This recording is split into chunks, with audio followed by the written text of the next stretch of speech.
Spoštovane kolegice, spoštovani kolegi. Verjetno lahko vsi, ki smo prisotni v tej dvorani, gotovo pa tudi vse gledalke in gledalci, ki redno spremljate prenose sej Državnega zbora, kar dobro predvidimo potek današnje razprave.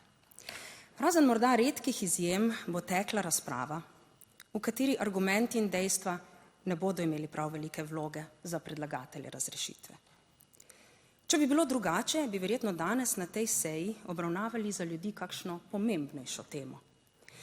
Zato bom to priložnost izkoristila za to, da svoj pogled na vodenje Državnega zbora in nekatere svoje odločitve pojasnim predvsem ljudem, ki nas gledajo ali poslušajo. Spoštovane državljanke in državljani. Državni zbor danes obravnava predlog poslanske skupine SDS, so podpisi Nove Slovenije, za razrešitev predsednice Državnega zbora. Vsak predlog poslank in poslancev, ki ni v nasprotju z ustavo ali zakoni, je v parlamentu obravnavan v skladu s poslovnikom. Morda je dobro vedeti, da današnji predlog razrešitve ni prvi tak predlog poslanske skupine SDS. Do danes so jih namreč vložili kar 8. Po dvakrat so jih bili na primer deležni moji predhodniki, dr. Pavle Gantar, dr. Milan Brglez in Igor Zorčič. Vse tri zelo spoštujem, zato sem pravzaprav zadovoljna, da sem od danes naprej tudi sama v njihovi družbi. Ne glede na to, kaj bo danes v tej dvorani izrečeno, smo v prvih 2 letih delovanja v Državnem zboru obravnavali skoraj 300 zakonov, sprejeli pa nekaj več kot 200. Ob tem pa še številne druge akte. S podobnim tempom smo nadaljevali tudi po letošnjem maju. Statistike za zadnjega pol leta nisem iskala, saj ne želim še dodatno obremenjevati strokovnih služb, ki bi se jim ob tej priložnosti rada iskreno zahvalila za njihovo strokovno in požrtvovalno delo. V vsakem primeru pa dokazov, da Državni zbor deluje učinkovito, ne manjka. V Državnem zboru sem kot predsednica organizirala v tem mandatu 4 posvete. Za boljšo prihodnost otrok, na katerem smo se pogovarjali predvsem o položaju otrok s posebnimi potrebami in na kak način izboljšati njihovo življenje ter življenje njihovih družin. Posvet za boljšo prihodnost živali, ki je tudi tlakoval pot za vložitev novele Zakona o zaščiti živali. Posvet za boljšo prihodnost starejših, na katerih so organizacije civilne družbe izpostavile problematiko starejše populacije in načine za njihovo naslavljanje, ter posvet o položaju otrok v sodnih postopkih. Vse 4 teme so za ljudi zelo pomembne in rešitve, ki smo jih skupaj iskali, bodo neposredno vplivale na kakovost življenja številnih ljudi. Kot predsednica Državnega zbora moram poudariti, da me odziv in udeležba strokovnjakov in civilno-družbenih organizacij izjemno razveselil. Veliko koristnih informacij smo uspeli pridobiti, ki so in bodo lahko podlaga za kakovostnejše odločitve poslank in poslancev. Državni zbor je v tem mandatu razpisal 6 referendumov. 3 naknadne zakonodajne referendume na zahtevo opozicije in 3 posvetovalne referendume. Vseh 6 referendumov je opozicija izgubila, saj so volivke in volivci v vseh 6 primerih izrazili večinsko podporo stališčem, ki jih je zastopala koalicija. Glede na povedano in vehementne razprave v zadnjih mesecih je prav, da poskušam zelo preprosto razložiti nekatere svoje odločitve pri zadevah oziroma pri zahtevah o razpisih posvetovalnih referendumov. Res je, parlamentarno prakso spreminjamo, ker se je izkazalo, da dosedanja omogoča zlorabe tako pomembnega instrumenta, kot je posvetovalni referendum. Namen posvetovalnega referenduma je predhodno povprašati državljanke in državljane o mnenju glede pomembnih tem za razvoj države in ne zavlačevanje zakonodajnih postopkov. Določba, ki opredeljuje rok obravnave predloga za posvetovalni referendum, se glasi: predlog se uvrsti na dnevni red prve naslednje seje Državnega zbora, če je vložen najkasneje 30 dni pred to sejo. Ne piše torej najmanj 30 dni ali natančno 30 dni pred to sejo. Že besedna razlaga, ne da bi se spuščali v kakšno drugo razlagalno metodo, pove, da je predlog lahko vložen in obravnavan tudi manj kot 30 dni pred naslednjo sejo, saj v nasprotnem primeru prihaja do zlorab, kar se je izkazalo v tem mandatu v več primerih. Besedilo je res dokaj nespretno zapisano in kot mi je bilo rečeno, je verjetno ostanek neke druge starejše zakonodaje, a to ne spremeni dejstva, da se roke predpisuje z namenom, da so osebe ali državni organi aktivni, torej da izvedejo aktivnosti v zakonskem roku, ne pa da so pasivni, da torej zadevo pospravijo v predal. Zakaj je ta interpretacija roka tako pomembna? Ker se je v tem mandatu večkrat zgodilo, da se je pravica do posvetovalnega referenduma zlorabljala, saj namen predloga ni bil izvedba referenduma, ampak zavlačevanje zakonodajnega postopka. Najlepša ilustracija tega je ravnanje največje opozicijske stranke v času seje o priznanju Palestine. Prvi predlog je poslanska skupina vložila pred začetkom seje, a ga je približno minuto pred začetkom seje umaknila, samo zato, da ga je po začetku seje še enkrat vložila. Predsednik SDS je povedal, da je predlog namenjen ohlajanju glav in temu, da vlada še enkrat razmisli. Namen torej ni bil povprašati ljudi za mnenje, temveč zavlačevati zakonodajni postopek, kar je jasna zloraba instituta referenduma. Naj v podkrepitev svojih trditev navedem besede dveh ustavnih pravnikov, ki ima tudi poslanska skupina SDS, po mojem mnenju, ne bo mogla kar tako ugovarjati ali jo diskreditirati, kar sicer rada počne z vsemi, ki ne delijo njenih, moramo biti iskreni, velikokrat skrajnih prepričanj in malikovanja njihovega, lahko bi rekli kar večnega vodje. Ustavni pravnik dr. Matej Avbelj pravi: predsednik Državnega zbora mora zavreči očitne zlorabe pravice do referenduma, če ravna drugače, krši ustavo. Ustavni pravnik dr. Tone Jerovšek pa: predsednik Državnega zbora je prva ovira pred zlorabami. Če bi imel le vlogo poštarja, bi bila njegova vloga nesmiselna. Kot je večkrat poudarilo tudi Ustavno sodišče v svojih odločbah, je zloraba pravice pomeni uveljavljanje in izvrševanje neke pravice v nasprotju z namenom, zaradi katerega pravico postavlja pravni red. Zloraba pravice zato ne more in ne sme uživati pravnega varstva. Bi se pa ob tej priložnosti še enkrat zelo glasno vprašala in prosila tudi vas, državljanke in državljani, da ste pozorni, kajti odgovor se lahko ponuja kar sam.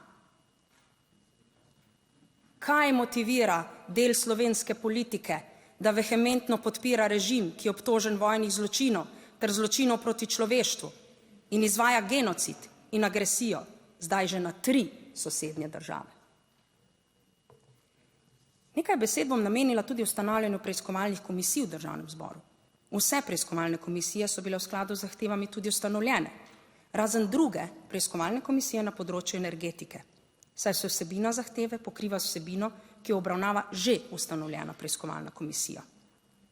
2 komisiji z istim predmetom preiskovanja ne smeta obstajati, ker bi bil to hud poseg v pravno varnost. To prakso je uvedel moj predhodnik, doktor France Cukjati, in jo nadaljujem tudi sama, ker je pravilna. Preiskovalna komisija bo ustanovljena takoj, ko predlagatelji popravijo zahtevo tako, da se odpravi vsaj prekrivanje z delokrogom oziroma pristojnostmi obstoječe preiskovalne komisije ali pa se dogovorijo, da obstoječa preiskovalna komisija razširi predmet preiskave. Dovolite, da ta svoj današnji nagovor zaključim s svojim splošnim odzivom na vse žaljivke, manipulacije, provokacije in neresnice, ki so bile v 2 letih in pol izrečene ali zapisane na moj račun. Pravzaprav lahko rečem, da sem z današnjim dnem deležna celotnega paketa, ki ga je imela opozicija na voljo za mojo diskreditacijo. Od dopisov z bolj ali manj prikritimi grožnjami, do blatenja v njihovih strankarskih medijih in kvazi medijih, ki so merili tudi na moje osebne lastnosti, pisarij in žaljenj opozicijskih poslank in poslancev na socialnih omrežjih, tako nizkotnih, da jih niti ne bom omenjala, do poskusov blokiranja mojega dela in obstrukcij sej, potem do kazenske ovadbe, vedoč, da dajo krivo ovadbo, tožarjenja Evropskemu parlamentu in sedaj zahteve za mojo razrešitev. Resnično moram biti hud trn v peti nekaterim. Predvidevam, da predvsem tistim, ki so se v svoji dolgoletni politični praksi navadili na to, da lahko državo in pravo prikorijo svojim lastnim interesom, izsiljujejo, grozijo, verbalno napadajo, ker se jih drugi navadno prestrašijo in se uklonijo. Jaz se ne bom uklonila, ker vem, čemu sem zavezana. In zavezana sem vam, spoštovane državljanke in državljani, vaši dobrobiti in vašemu blagostanju. Nemalokrat slišim, da naj poskuse diskreditacij in provokacij ignoriram, saj z reakcijami samo pomagam k njihovi večji pozornosti, ki si je ne zaslužijo. A nekje vendarle mora biti meja. Tudi jaz sem samo človek, tako kot vi, ki danes gledate ali poslušate to sejo. Tistim, ki mislijo, da bodo na opisan način dosegli svoje politične cilje, danes sporočam: laž ne bo nikoli postala resnica. Lahko jo 1000-krat ponovite, pa bo ostala laž. Lahko jo tvitate, kričite na ulicah ali pred sodišči. Lahko jo zapišete v knjige ali objavljate v svojih medijih, a laž bo ostala laž.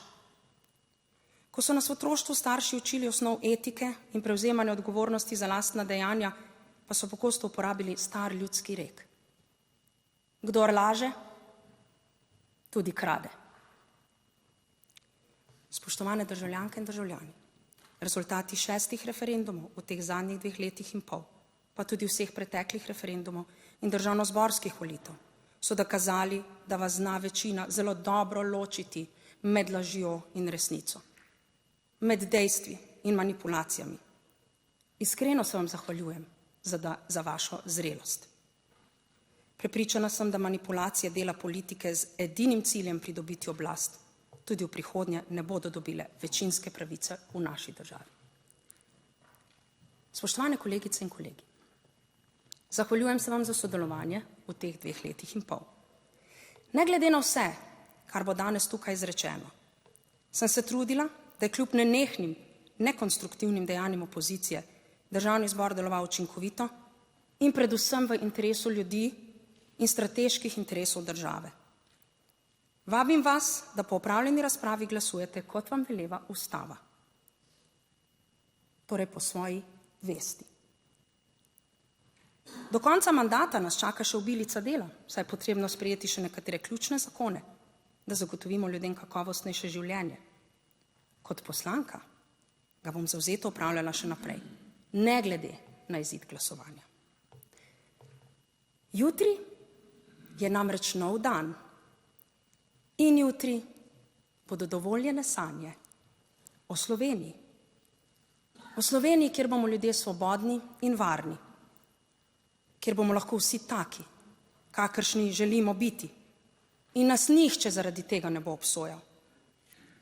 V Sloveniji, kjer bomo izgnali sovraštvo, razdore in hujskaštvo. V Sloveniji, kjer bo država služila ljudem in ne obratno. In v Sloveniji, v kateri se bomo v nov dan zbujali s pogledom naprej, ne pa s političnimi pamfleti tistih, ki še danes živijo v preteklosti, iščejo trenutek svoje že davno minule namišljene slave in ostajajo le bedna senca v toku naše zgodovine.